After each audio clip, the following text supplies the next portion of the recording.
ما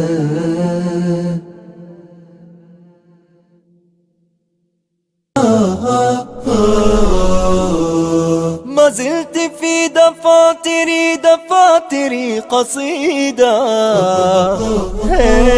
وفي ظلال أعيني كشمعة جديدة، وفي ظلال أعيني كشمعة جديدة. ما زلت مثل وردة الربيع وحيدة. إريتريا يا جارة البحر ويا منارة الجنوب، إريتريا يا درة البحر ويا منارة الجنوب. بسم الله الرحمن الرحيم. الحمد لله رب العالمين، والصلاة والسلام على الأتمان الأكملان على نبينا محمد وعلى آله وصحبه أجمعين. مشاهدينا الأكارم، سلام الله عليكم ورحمته وبركاته.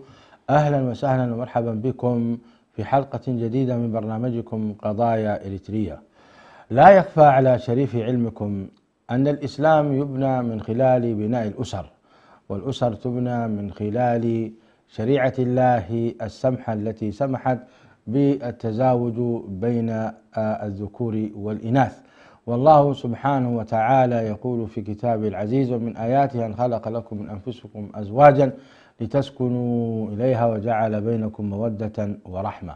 وجعل الله تبارك وتعالى العصمة في يد الرجل بما وهبه الله سبحانه وتعالى من إكمال العقل وقوة البدن، وبما آتاه الله عز وجل من الأموال والنفقة. الله سبحانه وتعالى يقول في كتاب العزيز: الرجال قوامون على النساء بما فضل الله بعضهم على بعض وبما أنفقوا من أموالهم. الآية الكريمة. اليوم سنتناقش كيف يكون الرجل ذا مسؤولية كبيرة، وكيف يكون أهلا لتوجيه أسرته والأخذ بها إلى ما يحبه الله سبحانه وتعالى.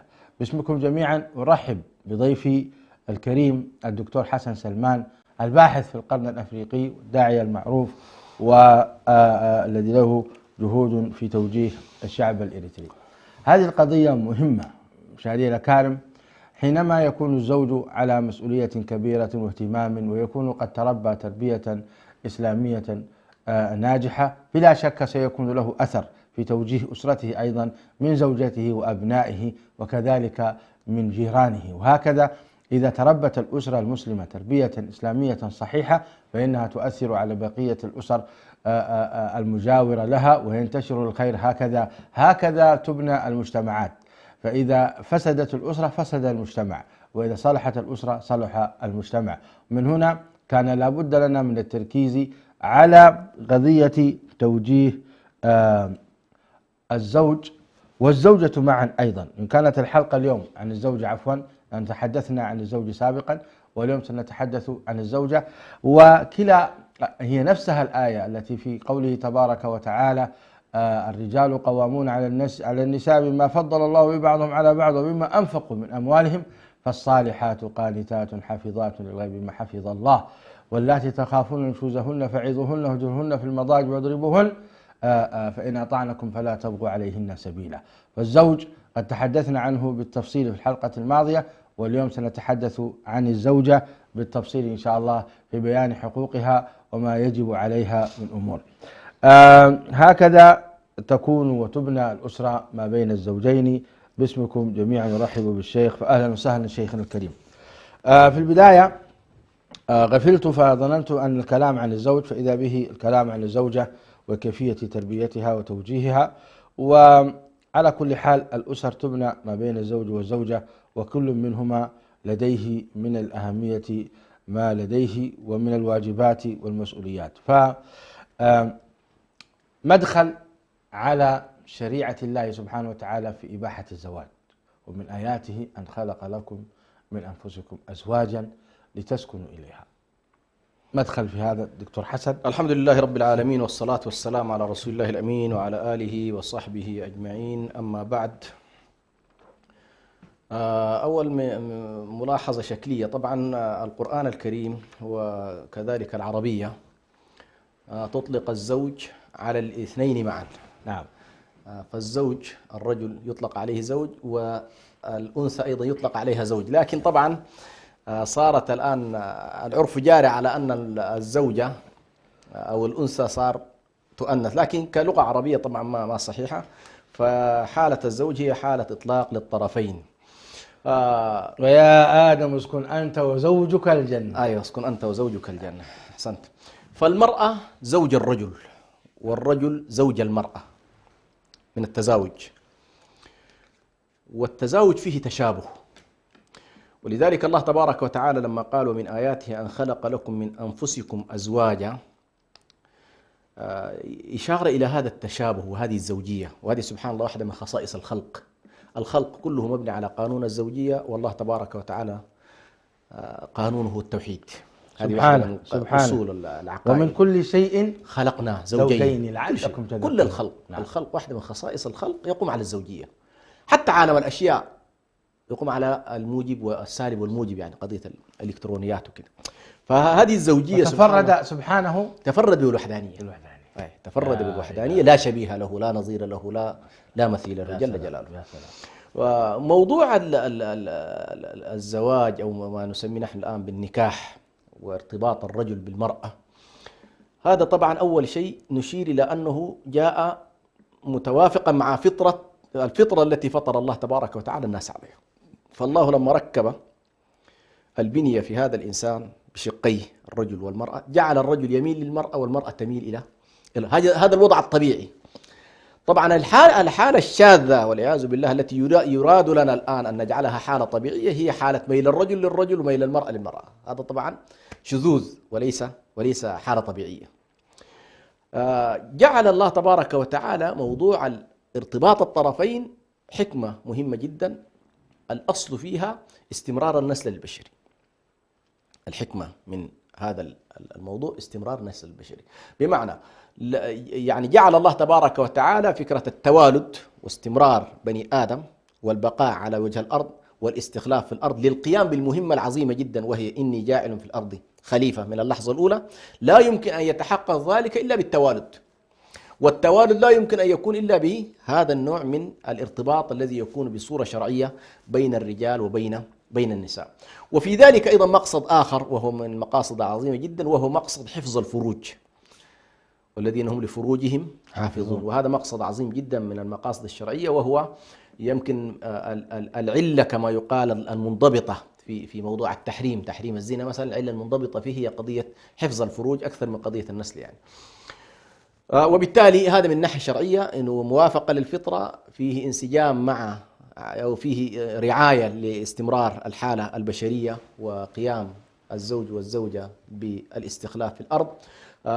فيه كذلك تلقي الهدايات الإلهية، ده طبعا كحالة تكميلية لموضوع الاستخلاف والتمكين في هذه الأرض.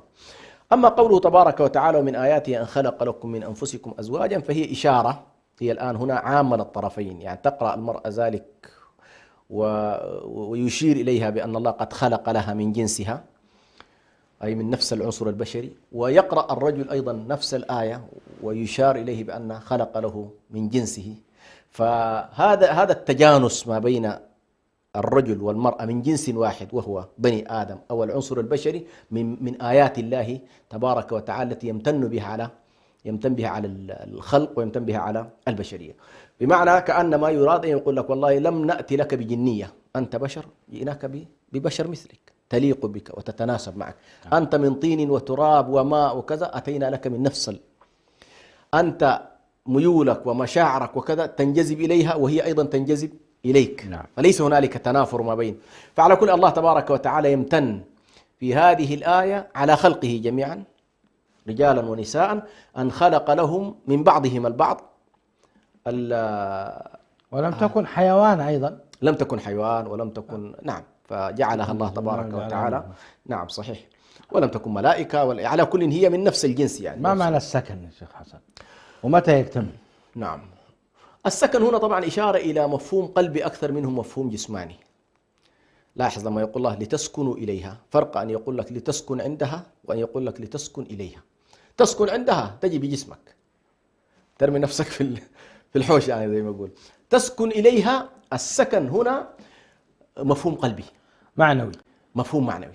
تمام. بمعنى فيه الطمأنينة، فيه الراحة، فيه هدوء البال، فيه كل ما تطمئن إليه النفس، فكأنما الرجل يأتي بكل همومه ولا يجد الطمأنينة وهدوء البال وراحته إلا عند إيه؟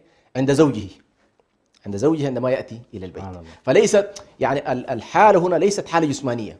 الإنسان يمكن أن يجد سرير في أي مكان، لكن مستحيل أن يجد السكن في كل مكان. تجد سبحان الله الرجل يعني وهو خارج بيته قد يكون في فندق من أروع الفنادق، وفيه كل ما لذة ما تشتهيه الأنفس وتلذ الأعين، ومع ذلك يقول لك أنا والله ما مرتاح، لا أستريح إلا إيه؟ إلا في بيتي. هذه المسألة سبحان الله من الأشياء التي جعلها الله. هنا طبعا عندنا مفهوم الخلق ومفهوم الجعل. لاحظ قال ومن آياته أن خلق لكم من أنفسكم أزواجا لتسكنوا إليه وجعل. الجعل هي مفهوم زائد على مفهوم الخلق. جميل. جعل بينكم مودة ورحمة. سبحانه. نعم. فهنا السكن هو مفهوم قلبي، وهو أن الإنسان يجد راحة البال وطمأنينة النفس وهدوئه ووضع الهموم والتخلي عن الأحزان في اللحظة التي ما معنى مودة يا شيخنا؟ المودة على كل هو إشارة إلى الحب، إشارة إلى الحب الزائد وليس الحب العادي. نعم. عشان كده الله تبارك لما قال لا تجد قوما يؤمنون بالله واليوم يوادون من حاد الله ورسوله. فهو الحب الزائد ليس الحب العادي. الود هو الحب الزائد. هل ممكن يتزوج الشخص امرأة لا يحبها؟ هل يحصل هذا؟ على كل إن هذه واحدة من الإشكالات التي يعني نعتبرها من مشكلات الزواج، من مشكلات الزواج. لكن الأصل في الزواج أن يوجد فيه مودة ورحمة. أن توجد فيه المودة ورحمة. حتى لو قلنا، حتى لو أن الشخص مثلا تزوج زواج كما يقال زواج عادي، ولكن برغبة منه، تزوج برغبة أنه يحب أن يرتبط بهذه الفتاة ويحب أن يرتبط بهذه المرأة، فإن الله تبارك وتعالى من لحظة العقد بينهما يجعل بينهم مودة ورحمة. وخصوصا إذا كان سبحان الله هو بنى اختياره على أسس شرعية. مثلا رأى إنه والله أنا أريد هذه المرأة لدينها، أريدها لدينه، تمام، فإن الله تبارك وتعالى يضع له البركة في هذا الموضوع. يا سلام. يضع له البركة في هذا الموضوع، وبالتالي تبدأ عملية المودة. تأتي قضية المودة وتستمر معهم المودة والحب وكذا، إلى بعض العلماء قالوا إلى أن تصل هذه المرأة مرحلة أن تكون كبيرة السن. نعم. قد يضعف علاقات الحب، لكن تنشأ علاقات أخرى، وهذه قد تبدأ من الإنجاب. نعم. اللي هي الرحمة. يا سلام. بعضهم ربط الرحمة مع الإنجاب. يا سلام. أيوة. ذكر رحمة ربك عبده زكريا، استشهدوا بهذه الآية على أن المقصود هو الولد. الرحمة المشارة في مودة ورحمة هي سبحان الله، بحيث أنه كأنه إن زال بينهما أو منهما الود والمحبة تبقى الرحمة وهم الأبناء. نعم. الرحمة هذه سبحان الله تشد الطرفين. الله أكبر. أي تشد الطرفين. وهذا أيضا في إضافة أخرى، وهو أن الرجل والمرأة هنا نحن يعني للأسف الشديد كثير من الناس تجده حريص على، يقول لك أنا سنوات لا أريد أن أنجب، وهو يتصور أن هذه حالة طبيعية. هو لو أدرك تماما بأن وجود الولد بين الطرفين حالة زائدة عن مسألة الحب الأول. طبعا. عن مسألة الحب الأول. رحمة. وبالتالي دخلت الآن رحمة على الخط كما على خط الزوجين، فأضيف إلى المودة وهي الحب مسألة الرحمة. وكم بقيت من أسر مترابطة بسبب الأبناء. بسبب الأبناء. نعم. صحيح. مترابطة صحيح. هي تغض الطرف أو هو يغض الطرف. أقول لك لأبنائي. أي نعم، من أجل أن تبقى الأسرة. نعم. سبحان صحيح. الله. جعل بينكم مودة رحم الله. طيب، في قوله تعالى وعاشرهن بالمعروف فإن كرهتموهن فعسى أن تكرهوا شيئا ويجعل الله فيه خيرا كثيرا. ما معنى هذه الآية؟ هذا طبعا سبحان الله من الأبعاد الإيمانية الكبيرة في موضوع الزواج. أحيانا سبحان الله بعض الناس قد يتزوج امرأة في البداية ولا يكون رآها بشكل فعلا معقول وبشكل مناسب، أو تحققت الرؤية الشرعية على كل بالشكل، أو طرأ له في منتصف الطريق بعض السلوك الذي لا يرضاه من المرأة. يعني تكون مثلا أنت في البداية ما تعرفت عليه بالتفصيل حتى تعرف أخلاقها، مداخلها، مخارجها، طريقة تفكيرها، هذا كله، لكن ارتبطت به فنشأ ما يجعلك تكره فيها أمرا معين. هنا طبعا النبي صلى الله عليه وسلم أشار في هذا الموضوع إلى خلق، إلى مسألة مهمة جدا. إن كرهت منها خلق رضيت منها خلق. لاحظت؟ فأنت قد تكره، لكن الآية هنا عالجت موضوع الكراهية، هذا الخلق المكروه الذي أنت قال فإن كرهتموهن فعسى أن تكرهوا شيئا ويجعل الله فيه خيرا كثيرا. هنا بس الشرط وين؟ هنا إذا الشخص احتسب أنه والله مع وجود هذا الكره نعم. لكنه احتسب أمره لله تبارك وتعالى بناء على هذا الوعد، نعم.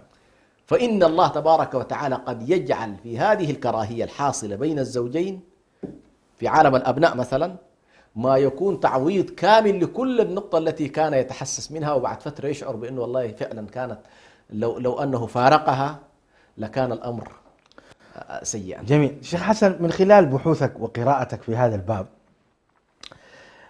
هل تجد أن الشريعة الإسلامية تحث الرجل في طلاق امرأته أم العكس؟ يعني المستقرئ لكتاب الله وسنة رسوله نجد أن معظم النصوص تحث على المحافظة على الأسرة، نعم، تحث على التفاهم، تحث إعطاء الحقوق. قلما تجد أنها تحث على الفراق. صحيح. ما قراءتك في هذا؟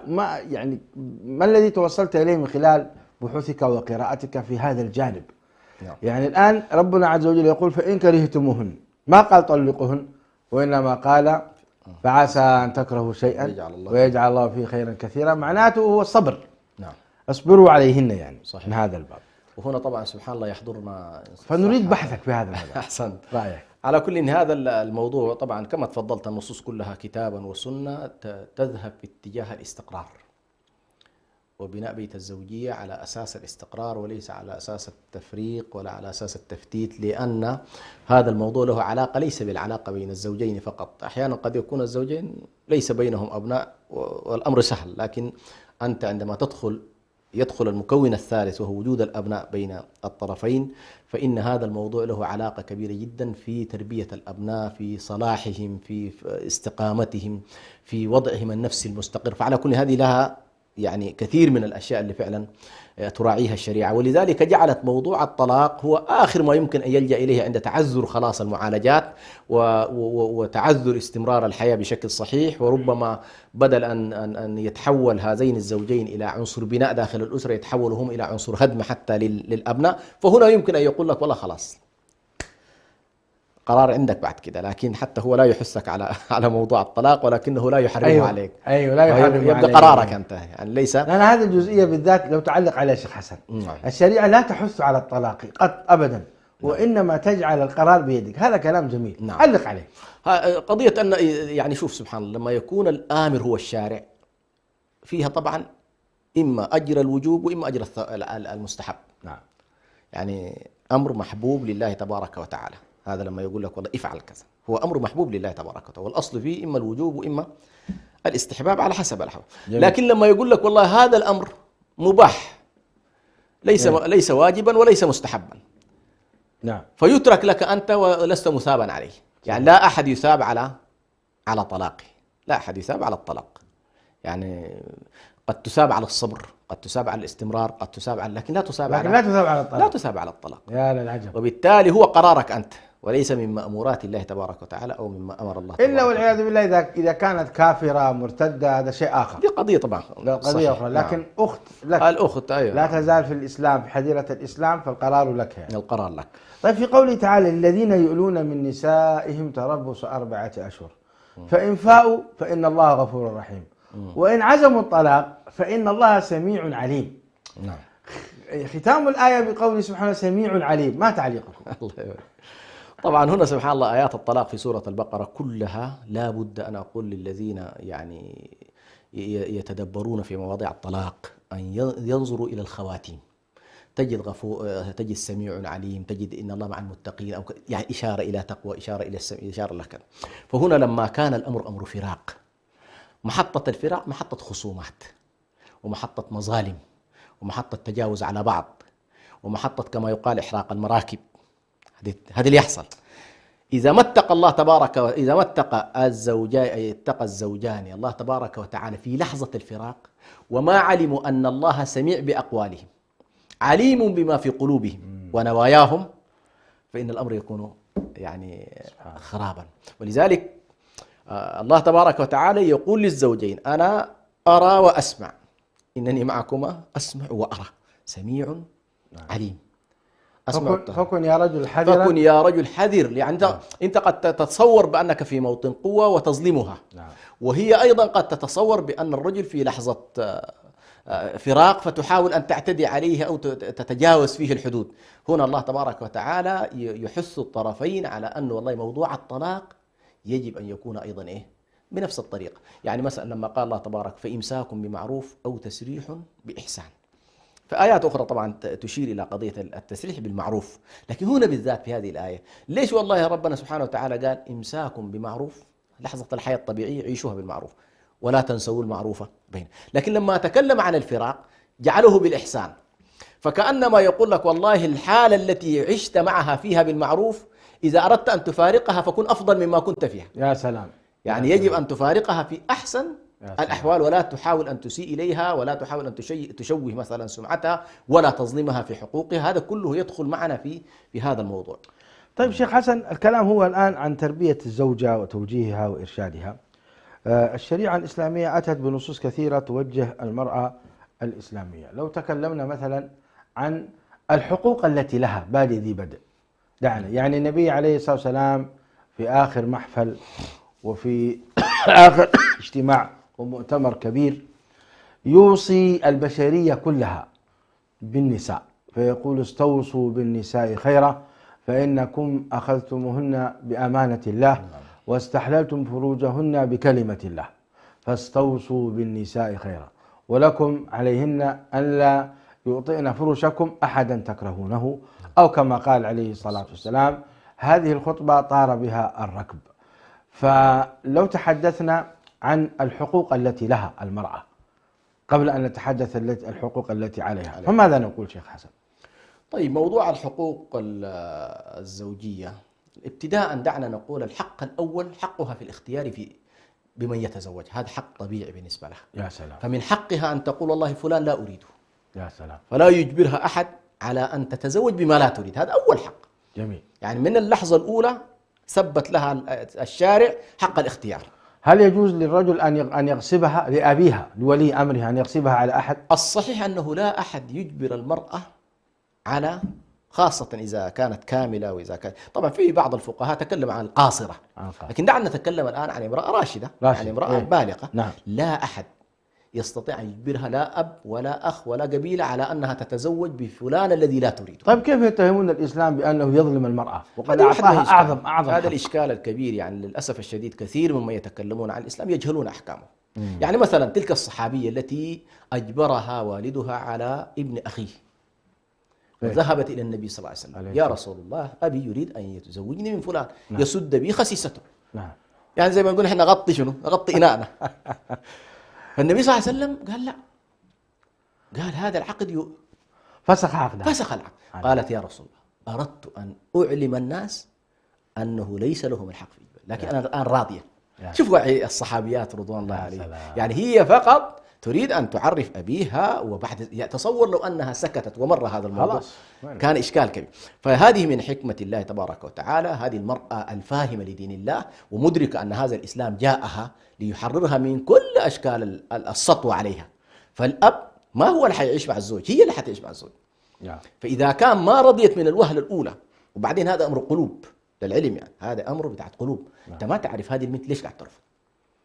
طيب شيخ حسن، كأن مشاهدين يقولون: طيب إذا اختارت المرأة زوجا غير كفء وأحبته، فهل على أهلها أن ينبهونها أو يمنعونها؟ قد لا يكون كفءا، مجرد علاقات قلبية، وتكون هي في سكرات الحب وفي سكرات العاطفة بينها وبين هذا الرجل، وهو أصلا يعني لا يستحقها أو ليس بأهل. في هذه الحالة ما هي الطريقة المثلى يا شيخ حسن؟ على كل، دعني أول أقول بأن الزواج هو رابطة اجتماعية وليست علاقة فردية.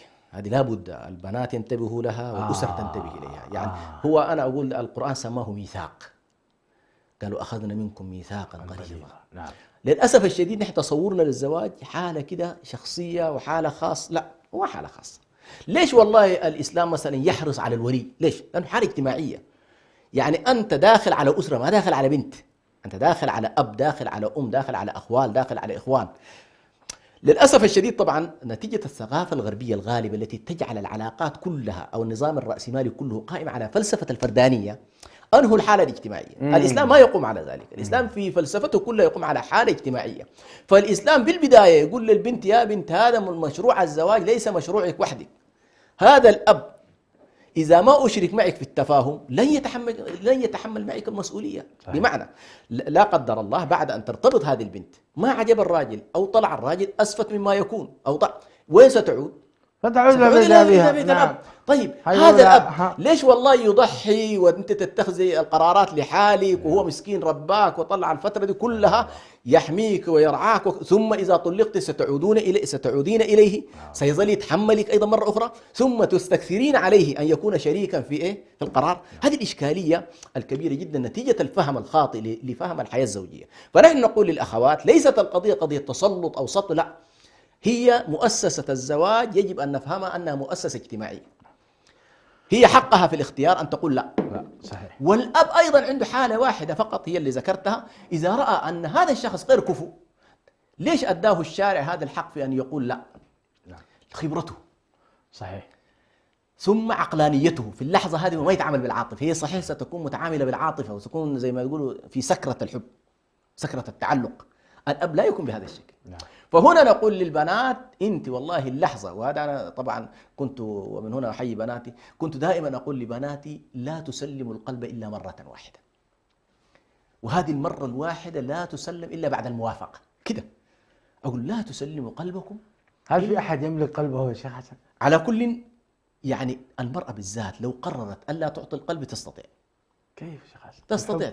الحب ملك لله. لا هي أنا معك، لكن البنت بالذات عندها القدرة سبحان الله أن لا تتفاعل.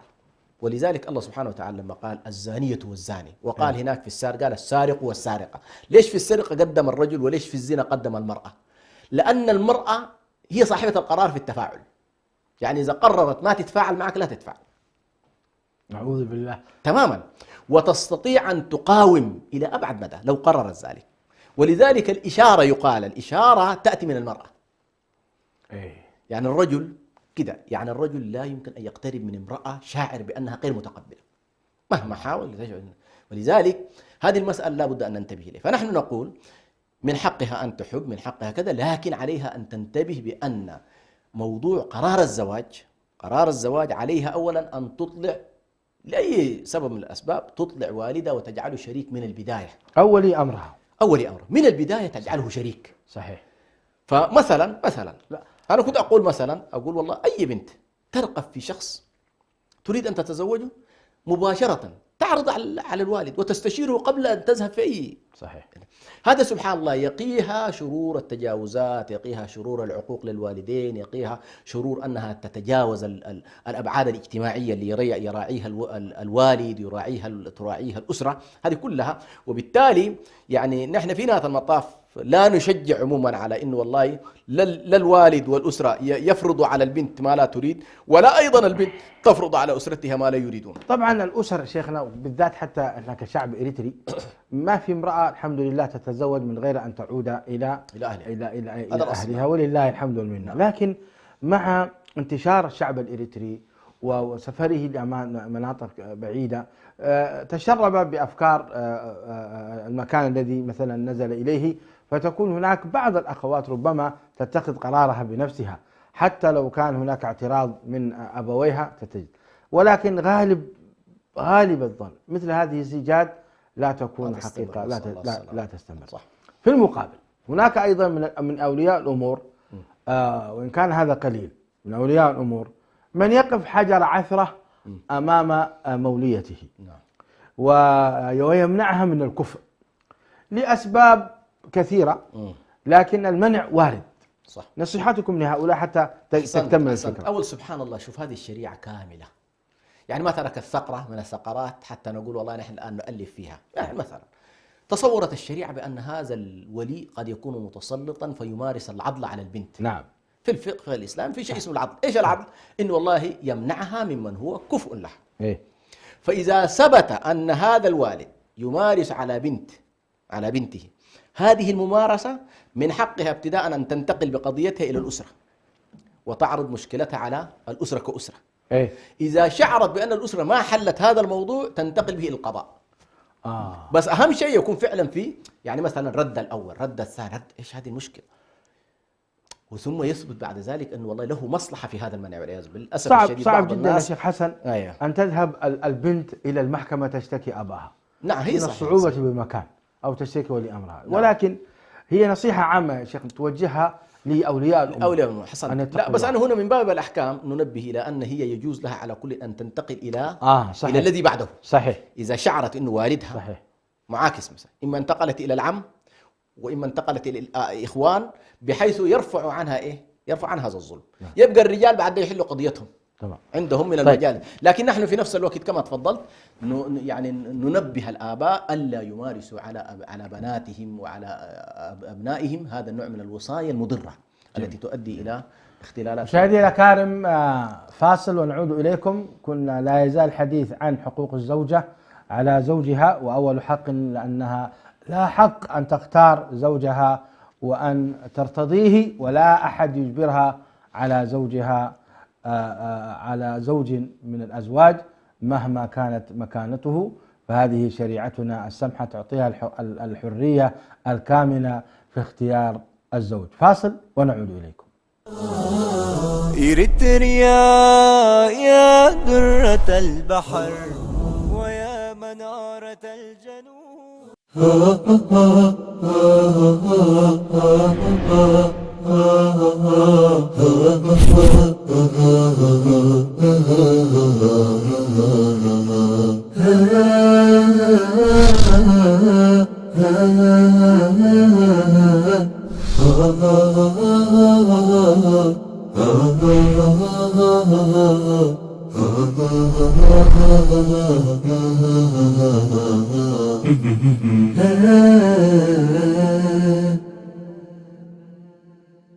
أبدأ بسم الله والرحمن وبالرحيم دائم الإحسان. فالحمد لله القديم الأول والآخر الباقي بلا تحول. أكرم بقوم أكرموا القرآن وهبوا له الأرواح والأبدان. وكما قال الشاعر: الحي حي من حياة لسانه، فإذا أبيد من اللسان أبيد.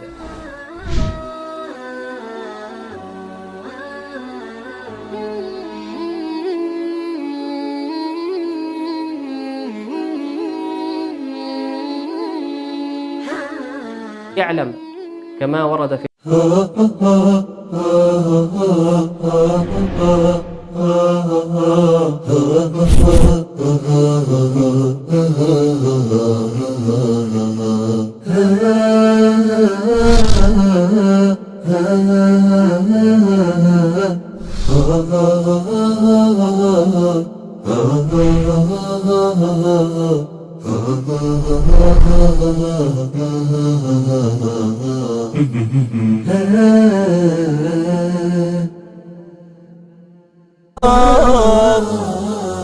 إريتريا يا درة البحر ويا منارة الجنوب. مشاهدي الأكارم، سلام الله عليكم ورحمته وبركاته. نحن في برنامج رسالة سلام، في برنامج قضايا إريتريا، نناقش تربية الزوجة وتوجيهها وإرشادها. وكنا في الفاصل ما قبل الفاصل عن حقها، وكان الحق الأول أن تختار زوجها التي تريد. نحن الآن ننتقل إلى الحق الثاني مع شيخنا الدكتور حسن سلمان، فإلى الحق الثاني من حقوق الزوجة. حياك الله. تأتي إلى موضوع الحق الثاني. لو الآن أحرص أن نذهب تراتبيا تمام. بعد أن اختار زوجها وكذا، الحق الثاني هو حقها في المهر. ده طبعا من الحقوق الأساسية، أن تنال مهرا متناسبا معها. نحن طبعا نحث على أن يكون هذا المهر قدر الإمكان معقولا ومناسبا، ولا يكون هنالك مبالغة في المهور. لكن الشريعة على كل ثبتت للمرأة هذا الحق المالي، وهو حق مالي لا يجوز بعد ذلك للوالد أن يتصرف فيه، ولا للزوج كذلك أن يأخذ منه إلا عن طيب نفس من زوجته. فهذا حق أيضا من الحقوق الثابتة. وهذا طبعا يعني حق زائد بالنسبة للمرأة، يعني الرجل هو الذي يدفع هذا الموضوع. أيضا لو ذهبنا مباشرة إلى قضايا الحقوق المالية في هذا الاتجاه، أيضا واجب حق النفقة، فيجب على الزوج أن ينفق على زوجته، هو حق لها. نعم. فثبتنا لها حق المهر، ثم ثبتنا لها حق النفقة، ثبتنا لها كذلك حق السكنة، أن يسكنها في مكان. طيب دعنا في الحق الثاني. نعم. حق المهر شيخ حسن. نعم. هذا المهر الحقيقة هو أنا أقول سلاح ذو حدين. نعم. إما أن يكون لصالح الأسرة نعم. أو يكون ضدها. نعم. فإذا كان يعني مهرا قليلا معقولا فيكون غالبا مقدور عليه فيحصل الخير والنفع. صحيح. وإذا كان مرتفعا باهظا نعم. فيكون ربما يكون حقيقة وبالا على هذا. تعليقكم في هذا الأمر في الحين أن يعني ينفق ذو سعة من سعته، ومن قدر عليه رزقه ومن قدر عليه رزقه فلينفق مما آتاه الله. أقلهن مهرا أكثرهن بركة، أيسرهن مهرا أكثرهن بركة. هذا التعليق حقيقة شيخ حسن مهم جدا، لأن واقع الشعب الإريتري اليوم واقعنا جميعا في ظروف صعبة مادية. فإذا كنا سنطالب بمهور وذهب، خصوصا الذهب هو الذي فيكم كذا يعني بارتفاع أو بغرامات غالية، غالبا لا يحصل إلا. هناك حقيقة عزوف الشباب، تحدثنا عن هذا الموضوع في مرة من المرات. عزوف الشباب عن الزواج أكبر سبب من الأسباب هو قضية المهر، فلا نريد أن نمر عليها حتى نسمع توجيه العلماء في هذا. تفضل. على كل هو أنا بس هنا صقته أو أوردته من باب أنه حق للمرأة أنه تعطى شيء، وهذا ما يطيب نفسها ويثبت جدية الزوج في أنه فعلا حريص على أن يرتبط مع هذه المرأة وكذا. لكن سبحان الله في نفس الوقت نحن ننبه كما تفضلت إلى أن المهر يمكن أن يتحول إلى النقطة السوداء الأولى التي تنكت في قلب الزوج، لما يشعر بأنه والله صاروا يتعاملون معه كأنما يتعاملون مع بهيمة تباع وتشترى، ترفع في الأسعار وقابلين وما قابلين. هذه للأسف الشديد كثير من الزيجات ألاحظ بأن نقطة الإشكال الأولى تبدأ مع الأموال، وخصوصا لما يدخل النساء على الخط. وقد تكون سبحان الله البنت طيبة وما عندها مشكلة تقبل به، لكن تحولت إلى مراسم، بالذات لما تجي ما يسموها يوم المال ده، يوم سد المال، تبقى القصة العائلة كلها تجتمع والجيران يجتمعوا وتأتي المفاخرات وتأتي هذه طبعا للأسف الشديد تحول إلى وضع اجتماعي مزري جدا وسيء جدا. بعد فترة هذه البنت اللي أتي لها بكل هذا الكم قد يكون ميسور الحال، يأتي واحد آخر لأختها وضعه طبيعي، فالآن الناس ذهنها وين الآن؟ في أختها اللي أخذت ما شاء الله ما لذ وطاب، جات الثانية جاب على قدر حال. للأسف الشديد هذه الإشكالية فعلا تقع فيها كثير من الأسر. والنقطة الأولى للأسف الشديد التي يتحول فيها الزوج إلى أنه والله يعتمد معها كما لو أنها سلعة، هي من موضوع الأموال. يا الله يا لكن لاحظت كثير من الشباب لما يكون التساهل من الآباء والأمهات ومن الأسر، لما يقول له أنا ما قاعد أبيع واشتري معك. يا سلام. لاحظ أنا ما قاعد أبيع. وهذه يعني هذه سبحان الله أنا طبيعتي مع كل الذين تقدموا لي ما أتفاوض معهم في شيء اسمه مال. يا سلام. قول لهم والله ما تيسروا. انت تأتي بما وبفضل الله كلهم يأتي بفوق ما تتصور. لكن لا أحاول من الوهلة الأولى مثلا إنه أنا أبيع واشتري، لا. يا سلام. أنت آتي ما تيسر عندك. طب أحيانا فهذه المسألة على كل ننبه إليها، لأن خطورتها في إنه الشخص من الوهلة الأولى يأخذ انطباع عن الأسرة، يأخذ انطباع عن البنت، إنه والله هي فقط خصوصا إذا كان صاحب مال، هي همها أن تنظر إلى إيه؟ إلى ماله. تقول طيب، يقول إذا صرت فقير إيش الوضع؟ هل سيتم التخلي عني؟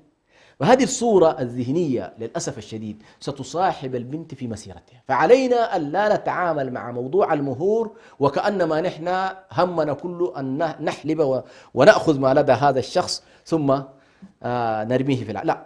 وطبعا سبحان الله هذه الأمور نحن بالذات في إريتريا زمان كان يعني الزواج هو بداية بناء الوضع المالي. يمكن أنا في بعض اللي أنا ذكرت هذا الأسرة لحظة التأسيس تبدأ من الزواج بالهدايا والعطايا والأشياء هذه كانت سبحان الله تبدأ الأسرة. فنحن كما تفضلت الشريعة حثت على أن يكون المال معقولا وأن يكون مقدورا وأن يكون حسب الحال، فالغني يتعامل معه بحسب غناه والفقير نتعامل معه بحسب فقره. هنا إشكال شيخ حسن في بعض الأسر يناقشون القضية هذه، يعني الشاب يريد أن يعف نفسه بالحلال ويريد أن يبني أسرة ولا يملك مهرا كبيرا، فإن تقدم وطلبت الأسرة منه مهرا كبيرا قال ما عندي، أو تعرض للديون فيستدين من أجل أن يعف نفسه، فيقال هنا له: ما الذي حملك على أن تأتي وتخطب وأنت ما عندك إمكانية؟ تمام؟ ما الذي حملك على هذا؟ وإن اقترض ودخل ودخل في مشاكل الديون قيل له: أنت من البداية يعني مفترض أنك تحسب 1000 حساب. فلذلك تجد الشاب في كلا الطرفين، إن بقي من غير زواج فهو في خطر كبير من الفتن التي حوله، وإن تقدم طلب منه مهرا كبيرا، وإن قدم مهرا صغيرا الأسر تزوج وهي غير راضية عن هذا الوضع. فبالتالي هنا لا بد للأسر أن تعي هذا المعنى وأن تفهم وأن تحاول قدر المستطاع أن يكون المهر حقيقة ميسورا. قضية أخرى شيخ حسن أريد أن أسمع فيها رأيكم. ذكرتم أنكم لا تلزمون الزوج وأنكم لا تبيعوا وتشتري، وهذا شيء جميل. أحيانا الزوج أيضا إذا قلت له: أنا أشتري رجال، أشتري رجلا وأشتري كذا، فما تقدمه أنت أنا لا أقبله، لا يهمني المال كثيرا، تجد أنه يستغل هذه الفرصة ويستغلها استغلالا يعني قديما قيل: إذا أكرمت الكريم ملكته. نعم. وإن أكرمت اللئيم تمرد. صحيح. فيتمرد، وربما أثر هذا في حياته الزوجية مع زوجته بأن أنت مهرك أصلا لا قيمة، أستطيع أن آتي بزوجة مثلك أضعاف مضاعفة. تعليقكم حولها؟ أحسنت. هذه طبعا صراحة تدخلنا في ملف آخر وهو الملف علم الاجتماع. ضروري أن تتعرف على هذا الشخص الذي تتعامل معه، هل هو فعلا من النوع الذي يستغل هذه المسألة أم هو من النوع الذي يكبر هذا الموقف. لا بد أن تكون فاهم الشخص الذي تتعامل معه وتعرف خلفيته وتعرف فهمه وتعرف أصدقائه، كيف تعرف كرمه وتعرف بخله. هذه القضايا مهمة. الزوج يعني الزوج لا بد أن تتعرف عليه. وبالتالي كما تفضلت هنالك بعض الناس من يرى إنه والله إذا خففت عليه في المهور يعتبر والله الجماعة زهجانين من بيتهم ودارين إيه يتخارجوا منها. شوف، لا نحن خلينا في الوسط، يعني لا نمشي في اتجاه أن يشعر هو بأنه والله الأب كأنما يريد يتخلص. للأسف الشديد يعني بعض القيم الدينية اللي مفروض في الوضع الطبيعي يعتبروا هذه حالة قيمة جدا، أن الرجل والله ما مسألة أموال عنده بقدر ما يريد أن يعف بنته. يعني هو في الوقت اللي قاعد يستقبلك أنت لتعف نفسك هو برضه بيفكر في أنه والله كيف أن يعف بنته. فأنا في رأيي هذا التقييم هو اللي مفروض أنت يخليك تتخذ القرار الصائب في التقليل والتكثير. جميل. أبو عبد الهادي نحييك من هذه الشاشة، جزاك الله خير. له وجهة نظر، يقول: إشكالية المهر غير واردة عندنا. يقول: إشكالية المهر نعم. غير واردة عندنا، وهذا رأي شيخنا، في حين أنها موجودة اليوم. كيف غير واردة؟ إن كانت في إريتريا غير واردة فإن في دول الخليج واردة. الآن الفتيات يطلبن مهورا غالية تصل إلى 30,000 ريال، 40,000 ريال حقيقة. صح. وإذا ما لا موجودة في أقل مهر أنا أقبله 25,000، لأنها تشوف جيرانها من اليمنى ومن نعم. لا بل أبعد من أنت خلك في السعودية فقط، حتى في السودان. الآن في السودان عندنا قضية الذهب أساسية. معظم القبائل زمان في إريتريا مثلا عندهم البهائم. نعم. لأنه كان هذا المتاح. صحيح. كان عند البهائم فيكون فتعطي البقر بقرتين 7 بقرات من حسب. انتقلت الآن إلى الوقيات لأنه قيمة، فصار مثلا بعض القبائل تعتمد وقيتين ذهب. تصور الآن وقيتين ذهب من يستطيع عليها في السودان؟ فصارت فعلا إشكالية. مشكلة. فلا بد الآن على كل بعض المجتمعات أنا أعتبرها الواحد يشيد حق بعض القبائل متحركة في هذا الملف. يعني مثلا كان هي نظامها وقيتين انتقلت إلى وقية. طيب الخلاصة المهر لا بد منه، المهر حق، ولكن كل ما كان أيسر ومقدور عليه كل ما كان فيه إن شاء الله. لأن المقصود من الزواج هو بناء أسرة مسلمة تعيش إلى ما شاء الله سبحانه وتعالى، وليس المقصد هو يعني الاستفادة من هذا الزوج وحل به قدر المستطاع. وعبد الهادي يقول: مشكلتنا في النفقة، وهو الحق الثاني الذي أنت أحسنت ذكرته، لو موضوع النفقة. على كل هذه الحق الله سبحانه وتعالى لما قال: الرجال قوامون على النساء بما فضل الله بعضهم على بعض وبما أنفقوا من أموالهم. نحن الآن في الفقرة بما أنفقوا من أموالهم. هذا الإثبات الله تبارك وتعالى، هذا التفضيل أنا أسميه التفضيل الاختصاصي وليس تفضيل آخر، تفضيل اختصاص وظيفي، بمعنى أنت كزوج أعطاك الله درجة وللرجال عليهن درجة، هذه الدرجة هي القوامة. جميل. أنت مسؤول من المهر، أنت الذي تنفق، أنت مسؤول من نفقة المرأة ولا يجب عليك، أنت مسؤول من سكن المرأة ولا بد من ذلك، أنت مسؤول من احتياجاتها الخاصة بعد الزواج من ملبس ومن ما نسميه نحن من دهن ومن ولف والحاجات دي كلها أنت المسؤول منها. وبالتالي هذه كلها الأربع أشياء هذه كلها من الإنفاقات المالية التي يجب على الرجل أن لا يقصر فيها تجاه زوجته. أحسنتم شيخ حسن. وأنت تتحدث في قوله تعالى وللرجال عليهن درجة. نعم. يعني بعض الرجال يتكبر على زوجته ويعني وينتفش، في حين أن حقه الزائد هو بدرجة واحدة. درجة ليست درجات. ليست درجات. درجة القوامة. قال الله عز وجل وقال وللرجال عليهن درجة. فلا تتكبر لا أكثر مقامك صحيح. على الزوجة. نعم. واعلم أن الدرجة هذه جعلها الله عز وجل للحكم الذي أنت ذكرت. طيب نعم. من حقها أن ينفق عليها ولو كانت غنية. طبعا ولو كانت غنية ولو كانت وارثة ولو كل شيء، المهم عندها الحق أن ينفق عليها بالمعروف. لاحظ نحن الآن كل قضيتنا وعاشروهن بالمعروف. طيب الإنفاق بالمعروف، المهر بالمعروف، النفقة بالمعروف، والسكنى شنو؟ طيب. كل هذا يجب أن يكون بالمعروف. المعروف بمعنى ما تعارف عليه أهل المنطقة أو أهل البلد. جميل. نعم. طيب ما هو هذا المعروف؟ صحيح فعلا شيخ حسن الكلام هنا يعني يحصل والعياذ بالله الفراق، أو في الأسرة نفسها تجد الرجل يعني صاحب مال وصاحب خير، نعم، وعنده دخل طيب، نعم، لكن يقتر على زوجته وأبنائه في النفقة، مما يضطر المرأة حينما ترى أن النفقة قليلة وتظن أنه ما عنده شيء. نعم، تشتغل تطلع للشغل، تشتغل. نعم. في حين بعد ذلك تكتشف أنه عنده خير. نعم. يعني رسالتكم شيخ حسن، يعني أنا أتعجب كيف الإنسان يبخل على زوجته وعلى أبنائه، نسأل الله العافية والسلامة. يعني أتبخل على أهلك وعلى بيتك ولا تعطيهم إلا النذر القليل، ثم تعرض أن ترضى أن تخرج زوجتك إلى العمل فتخدم في البيوت أو تكنس أو تعمل أي وظيفة من الوظائف وأنت عندك أبناء. توجيهكم في هذا الموضوع، نحن حقيقة في وضع حقيقة ما يتقبله العقل. هي على كل أول في مشكلات كبيرة صراحة، وأنا كثير من النساء يعني في الفتاوى بالذات يعني يتواصلوا معي بشأن تجد تقول للرجل كريم في الشارع وكريم عند الآخرين، بخيل عندنا. يا لطيف. هذا طبعا خلل في الرجولة قبل كل شيء. يا لطيف. الرجل الحقيقي هو الذي يقوم بما يليه من واجبات، لأنه كل عطاء خارج البيت هذا عطاء نوافلي إلا في الزكاة. فأنت إذا كان فرطت في هذا الواجب الذي يجب عليك من نفقة زوجتك ونفقة أولادك ونفقة سكناك، ثم أنت ما شاء الله منفتح على الآخر، هذا خلل على كل فيهم. النقطة الثانية علينا أن ننبه أيضا بأن النبي صلى الله عليه وسلم حض الناس على أن ما ينفقونه على أسرهم هو من الصدقات. حتى اللقمة يقول نعم. التي تضع تعتبر لك صدقة، يعني لك أجر صدقة. في كل شيء تنفقه أنت في زوجتك هو صدقة، لك فيك أجر وهو صدقة. فأنت ما تتعامل معهم كما لو أنك تمتن عليهم، لا بالعكس، أنت تتعامل بنية أنه والله تضع هذا في موازين حسناتك قبل كل شيء. أي يعني مبلغ من المال تضعه في أهلك فإنما ذلك أيضا من الأشياء. الحق الرابع بس هنا لابد أن أنبه إلى قضية أنه بالمعروف.